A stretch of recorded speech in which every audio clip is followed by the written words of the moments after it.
Assalamualaikum warahmatullahi wabarakatuh. Nama saya Rian Andani Pratama Putra. Saya akan menjelaskan anatomi fisiologi tentang sistem respirasi dengan dosen pengampu Bapak Henry Didi Harto, Eskep, Nurse MPD. Yang pertama tujuan dari penjelasan yang akan saya sampaikan yaitu memahami pengertian sistem respirasi, memahami struktur yang membentuk sistem respirasi, mengidentifikasi struktur bagian dari saluran pernafasan atas, mengidentifikasi struktur bagian dari saluran pernafasan bawah, mengidentifikasi struktur bagian dari paru-paru, mengidentifikasi struktur bagian pelengkap dari sistem respirasi, dan yang terakhir, memahami vakularisasi sistem respirasi. Yang pertama, definisi sistem respirasi.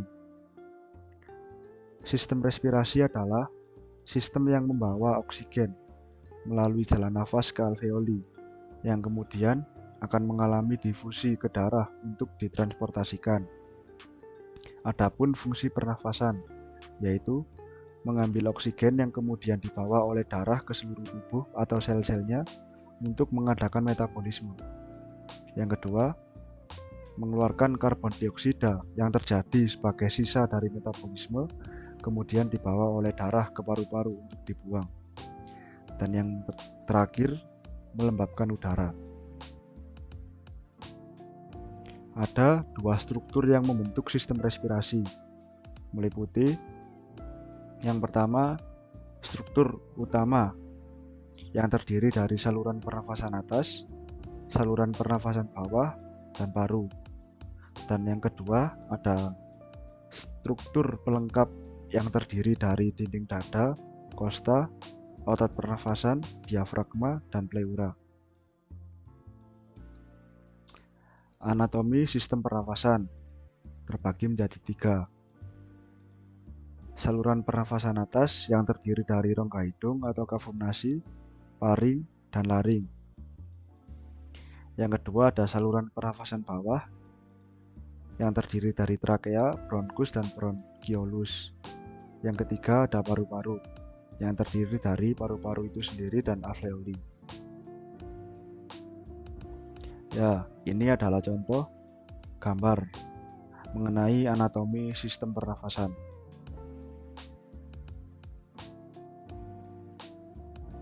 Saluran pernafasan atas. Yang pertama ada rongga hidung atau kafum nasi, merupakan tempat masuknya udara menuju tenggorokan atau faring. Rongga hidung dimulai dari vestibulum, yakni pada bagian anterior ke bagian posterior yang berbatasan dengan nasofaring. Rongga hidung terbagi atas 2 bagian, yakni secara longitudinal oleh septum hidung dan secara transversal atau yang termasuk juga konka superior, medialis, dan inferior.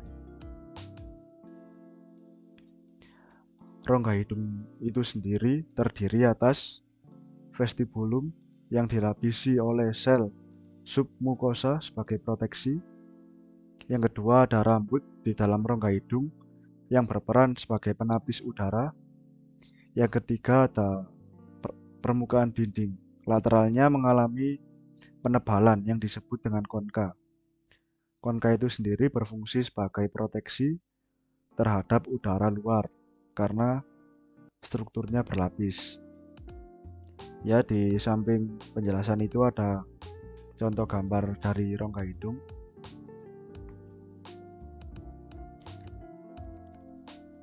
Saya lanjutkan. Ini ada contoh gambar dari jaringan submukosa pada sistem pencernaan.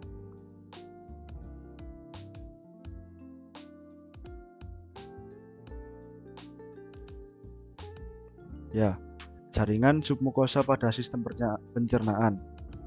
Yang pertama adalah ada sel silila yang berperan melemparkan benda asing keluar dalam usaha untuk membersihkan jalan nafas.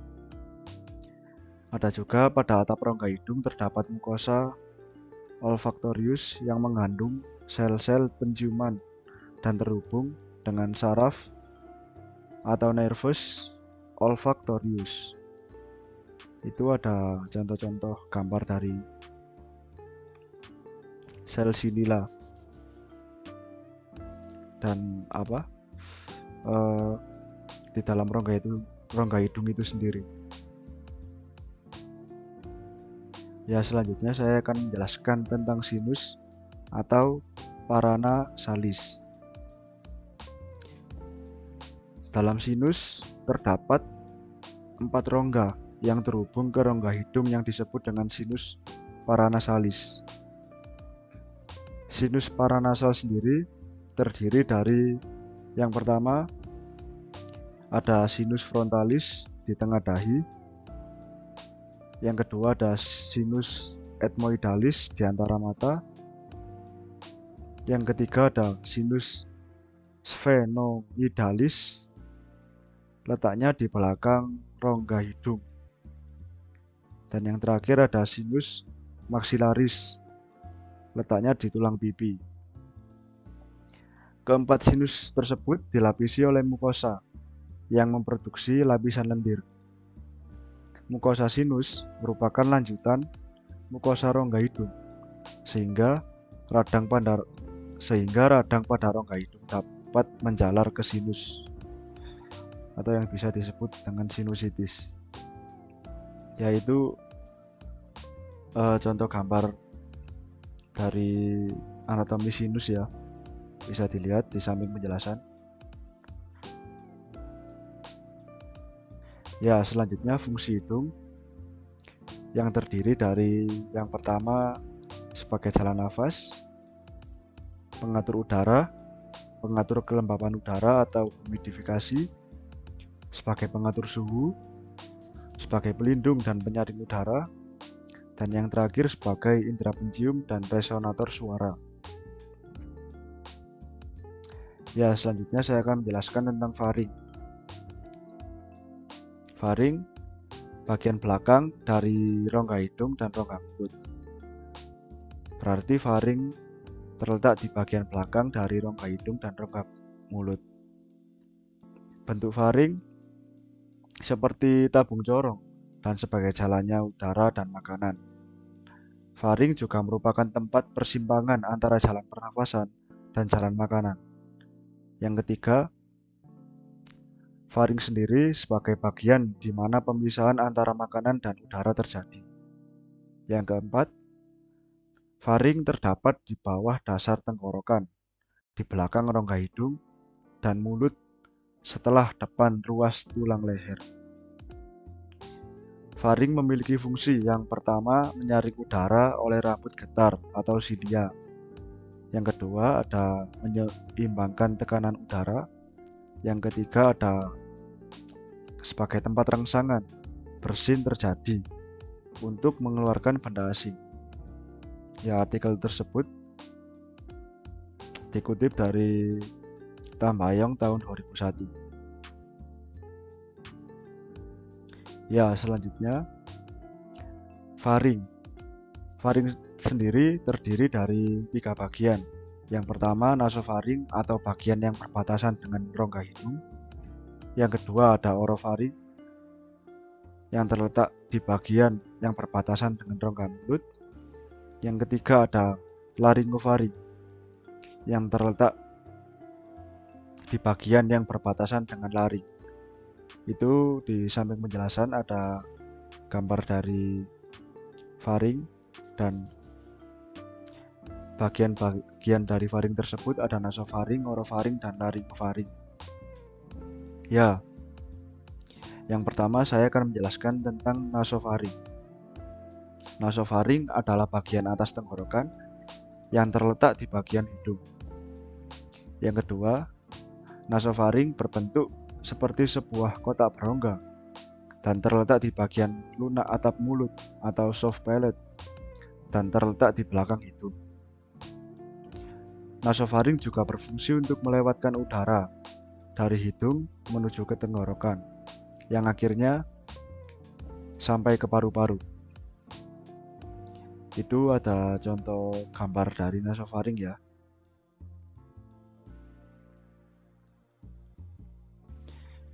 Ya, yang kedua ada bagian dari faring, ada orofaring, yang merupakan bagian faring yang terletak di bagian belakang rongga mulut. Orofaring dilewati udara dan makanan, sehingga berperan dalam sistem pernafasan dan sistem pencernaan. Di orofaring ini pada bagian dinding lateral atau bagian kanan dan kiri terdapat tonsil palatina. Tonsil tersebut merupakan massa jaringan limfatik. Fungsi tonsil tersebut yaitu untuk melindungi dari infeksi. Oke, selanjutnya ada laringofaring. Laringofaring atau hipofaring adalah bagian paling akhir faring dan tempat bertemunya saluran pernafasan dan saluran pencernaan, sehingga bagian larofaring ini dapat dilewati udara maupun makanan.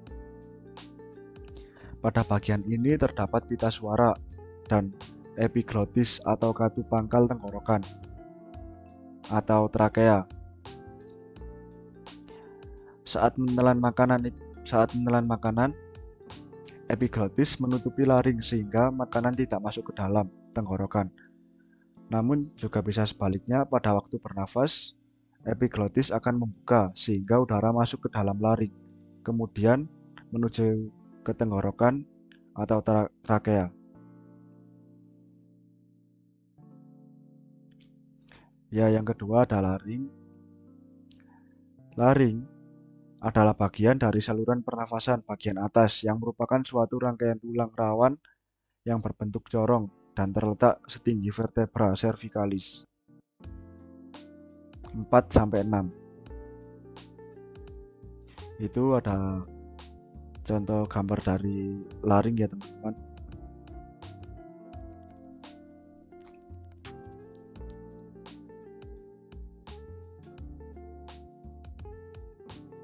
Ya, saya akan menjelaskan tentang fungsi laring. Fungsi laring yang pertama ada menghasilkan suara. Laring memiliki organ yang disebut pita suara yang berperan sangat penting dalam pembentukan suara. Yang kedua, mengarahkan makanan masuk. Laring juga berfungsi untuk membantu mengarahkan makanan masuk ke esofagus saat makan. Gerakan mundur lidah memaksa epiglotis atau kartilago pada laring untuk menutupi glotis atau pada bagian tengah laring agar makanan tidak masuk ke paru-paru. Yang ketiga, fungsi laring melindungi saluran pernafasan.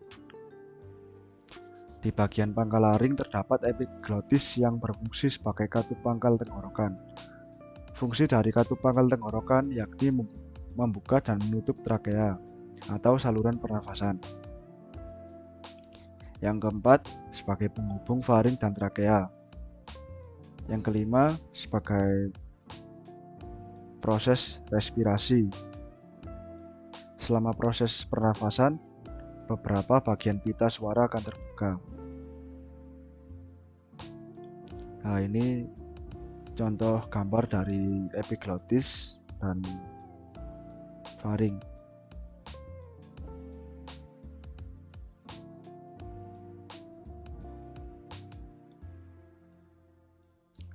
Dan selanjutnya ada saluran pernafasan bawah. Yang pertama ada trakea atau batang tenggorokan. Berbentuk pipa tabung, memiliki diameter sekitar 20 sampai dengan 25 mm dan panjang sekitar 10 sampai 16 cm. Tersusun atas 20 tulang rawan, berbentuk cincin yang kuat tetapi fleksibel. Yang ketiga, terletak bersebelahan dengan esofagus atau kerongkongan, yaitu saluran pencernaan. Yang keempat, trakea menghubungkan laring dengan bronkus dan menjadi jalan bagi udara dari leher ke bagian dada. Fungsi utama trakea sebagai jalur udara untuk masuk dan keluar dari paru-paru.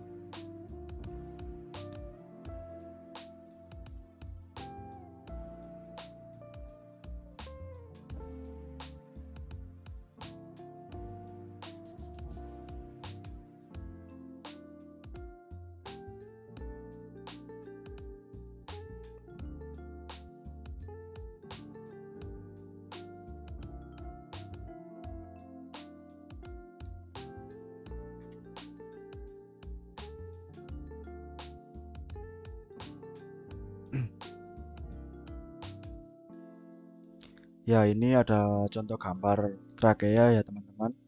Itu bisa diperhatikan posisi trakea atau tenggorokan sebagai sistem pernafasan dan esofagus kerongkongan sebagai sistem pencernaan.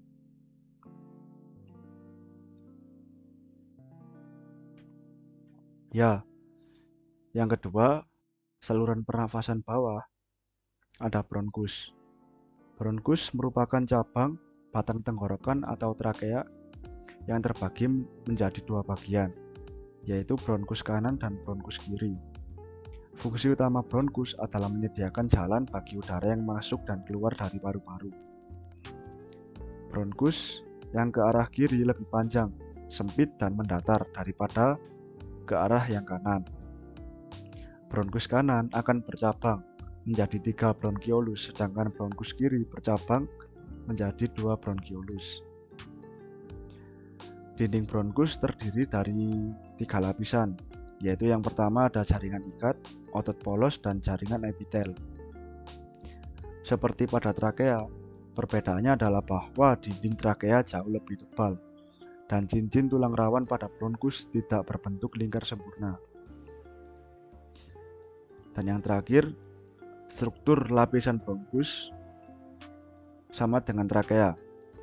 Hanya saja tulang rawan bronkus bentuknya tidak teratur, dan pada bagian bronkus yang lebih besar, cincin tulang rawannya melingkari lumen dengan sempurna.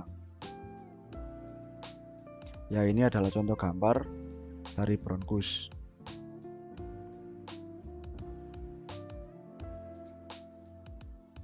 Yang ketiga ada bronkiolus. Bronkiolus adalah percabangan kecil-kecil dari bronkus. Sel-sel epitel bersilia pada bronkiolus berubah menjadi sisik epitel. Pada bronkiolus ini sudah tidak terdapat cincin tulang rawan. Bronkiolus akan berakhir pada alveolus.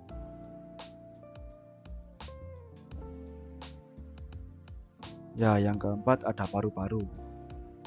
Paru-paru terdiri dari 2 bagian, yaitu yang pertama ada paru-paru kanan atau pulmodextra yang terdiri atas 3 lobus dan 10 segmen. Dan yang kedua ada paru-paru kiri atau pulmo sinistra yang terdiri atas 2 lobus dan 8 segmen. Paru-paru dibungkus oleh 2 selaput yang tipis yang disebut pleura. Selaput bagian dalam yang langsung menyelaputi paru-paru disebut pleura dalam. Dan selaput yang menyelaputi rongga dada yang bersebelahan dengan tulang rusuk disebut pleura luar atau pleura parietalis. Di antara selaput tersebut, dengan paru-paru terdapat cairan limfa yang berfungsi untuk melindungi paru-paru dari gesekan pada waktu mengembang dan menimpis. Dan yang kelima ada pleura. Pleura dibentuk oleh jaringan yang berasal dari mesodermal. Pleura dibedakan menjadi 2, yaitu yang pertama ada pleura visceralis yang melapisi paru, dan yang kedua ada pleura parietalis yang melapisi dinding hemotoraks. Di antara pleura terdapat rongga pleura. Pada keadaan normal, berisi cairan pleura dalam jumlah sedikit, antara 0,1 sampai 0,2 mm, yang berfungsi untuk memisahkan kedua pleura supaya tidak lengket. Ya, yang keenam ada alveolus. Di dalam paru-paru terdapat kantong udara sebagai tempat difusi gas, yaitu alveolus.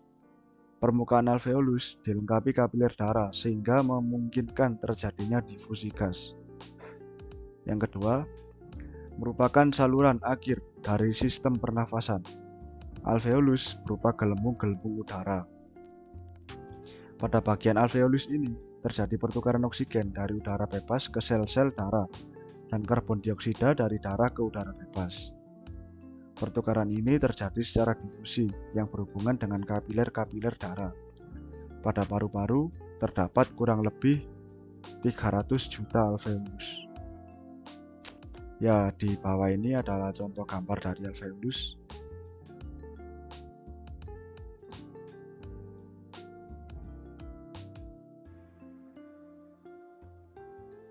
Ya, selanjutnya otot-otot pernafasan.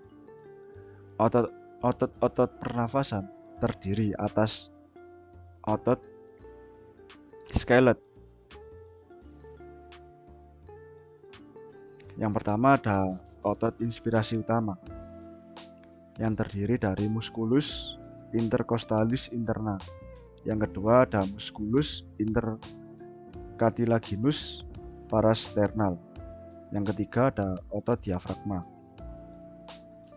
Yang kedua ada otot inspirasi tambahan atau otot bantu nafas yang terdiri dari musculus calenus anterior, musculus calenus medius, dan yang terakhir ada musculus calenus posterior.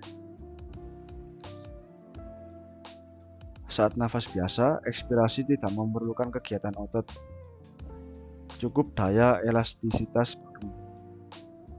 Yang keempat, ada diperlukan active breathing jika serangan asma, berbicara, menyanyi, batuk, bersin, dan mengejan. Otot ekspirasi tambahan yang terdiri dari musculus intercostalis interna, musculus intercartilaginous parasternal, musculus rectus abdominis, musculus obliquus abdominis externus. Ya, ini adalah contoh-contoh gambar dari otot-otot pernafasan.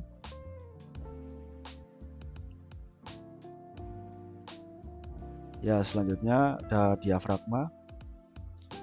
Diafragma yaitu suatu septum yang berupa jaringan musculotendineus yang memisahkan rongga toraks dengan rongga abdomen. Diafragma terletak pada dasar dari rongga toraks. Diafragma merupakan otot yang paling utama untuk bernafas. Merupakan lembaran-lembaran otot tipis yang bersinergi atau melekat pada iga terbawah dan dipersarafi oleh nervus phrenicus yang berasal dari segmen 3, 4, dan 5. Ya, itu ada contoh gambar dari otot diafragma.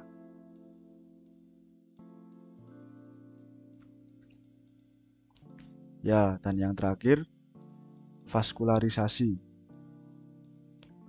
Sistem pembuluh darah terdiri atas dua bagian, yaitu yang pertama arteri pulmonalis yang keluar dari ventrikel kanan, berfungsi dalam sistem respirasi. Yang kedua ada arteri bronchialis yang berperan dalam menyediakan bahan makanan yang dibutuhkan paru.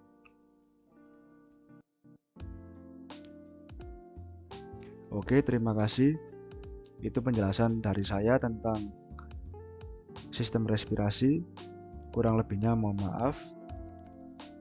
Terima kasih atas perhatiannya. Wassalamualaikum warahmatullahi wabarakatuh.